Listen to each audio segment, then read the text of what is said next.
قۆناغی یەکەمی کەلوپەل و پێداویستیەکانی باڤڵ جەلال تاڵەبانی گەیشتە بە شاناوخۆیەکانی خوێندکارانی پەیمانگای تەکنیکی دەربەندیخان. گەیشتنی ئەو پێداویستیانەش بەشێک بوون لەو داواکارانەی خوێندکاران کە گردبوونەوە و خۆپیشاندانیان بۆ ڕێخست. ڕاستی جێگەی هەڵوێستەیەکی جوانە کە توانی لەم فترەکەمەیە ئەم پێداویستیەمانە بۆ دەستەبەر بکات.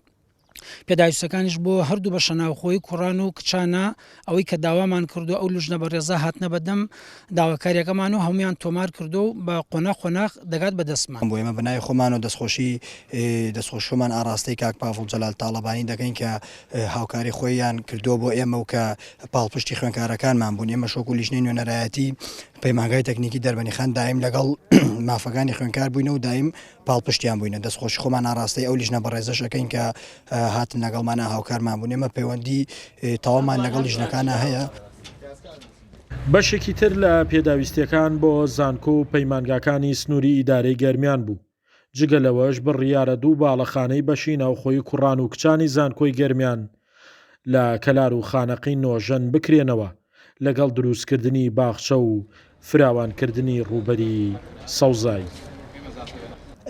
لە داواکاریەکان بە دوو شێواز چۆیەکیان داواکاریەکی پێداویستیەکان وەکو فنیچەرۆی کە کەلوپەل خوێندکاران خۆی ڕاستەوخۆ داواکاریەکانمان لە خۆیان وەرگردووە.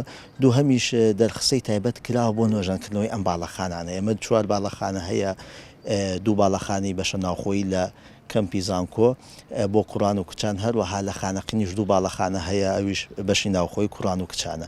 لەگەڵ ئەوەیشە دوو دەرخستەی تایبەت کراوە بۆ باخچە لە پێشی بەشە ناوخۆیەکان لە خانەقین بۆ کوڕان و کچان، هەروەها دەرخسەیەکی تایبەتیش بۆ سەوزکردنی پێشی کەمپی زانکۆ کە پێویستی بە سەوزاییەک هەیە، باخچەیەکی جوان و مۆدێرنی بۆ ئاکرێ. ئەوەی قەراریان لێداوە پێداویستەکان بە مەراحل لە سەرداواکاری ئێمە و خوێندکارانی ناو بەشە ناوخۆیەکان بگاتە نێو بەشە ناوخۆیەکانی زانکۆی گەرمیان لە ڕاستیدا لە جێگای خۆیەتی سوپاس و پێزانی تایبەتی بکەین.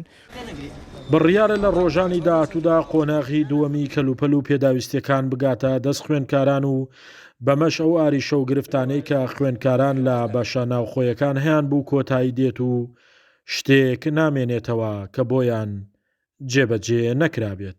شاخەوان محەممەد، کورسات نیوز، گەرمیان.